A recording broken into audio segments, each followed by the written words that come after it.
केंद्रात असलेल्या भाजप सरकारने केलेले कायदे शेतकऱ्यांना घातक ठरणारे असल्याचे या कायद्याविरोधात व उत्तर प्रदेशातील हाथरस येथील घटनेच्या निषेधार्थ येथील तालुका व शहर काँग्रेस कमिटीच्या पदाधिकारी व कार्यकर्त्यांनी तालुका अध्यक्ष प्रमोद दाडू व शहराध्यक्ष प्रदीप देशमुख यांच्या नेतृत्वात येथील तहसील कार्यालयासमोर धरणे आंदोलन केले। यावेळी आमदार बळवंत वानखेडे यांनीही धोरणे मंडपाला भेट देताना आंदोलनात सहभाग नोंदविला।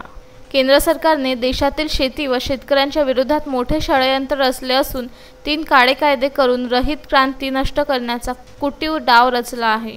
जगाचा पोशिंदा असलेला अन्नदाता शेतकरी व शेतमजूर यांच्या काही उद्योगपतींचे गुलाम बनविण्याचे हे षडयंत्र असल्याने त्याविरोधात व उत्तर प्रदेशातील हाथरस येथील एका तरुणीवर अत्याचाराच्या घटनेबाबत तेथील शासनाने कारवाईबाबत घेतलेली भूमिका याविरोधात येथील तालुका व शहर काँग्रेसच्या वतीने स्थानिक तहसील कार्यालयासमोर धरणे आंदोलन केले व राष्ट्रपती रामनाथ कोविंद यांना तहसीलदार विश्वनाथ घुगे यांच्यामार्फत निवेदन करण्यात आले।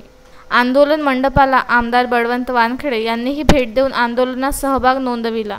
यावेळी तालुका अध्यक्ष प्रमोद दाडू, शहराध्यक्ष प्रदीप देशमुख, अरुण चौखडे, हेमंत येवले, पुरुषोत्तम घोगरे, हिम्मतराव ढोक, मुस्तिक भाई, युवक काँग्रेसचे निखिल कोकाटे, निवृत्ती तुरखेडे, राम तुरखेडे व असंख्य कार्यकर्ते उपस्थित होते। दिनांक 5 तारखेला आमच्या काँग्रेस पक्षाचे जिल्हाध्यक्ष यांच्या आदेशानुसार आदरणीय आमदार बळवंतरावजी वानखेडे यांच्या मार्गदर्शनात यांच्या उपस्थितीमध्ये आम्ही जे हे केंद्र सरकारने शेतकरी विरोधी 3 जुलमी कायदे केलेत त्या कायद्याचा निषेध नोंदवण्याकरता, त्याचप्रमाणे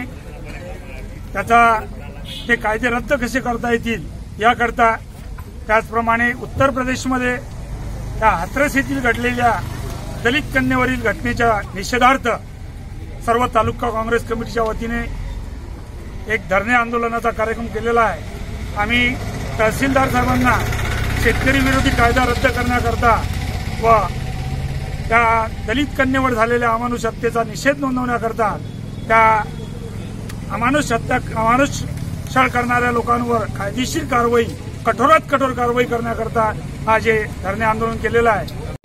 रवींद्र वानखेडे, विदर्भ न्यूज, अंजनगाव, सुरची।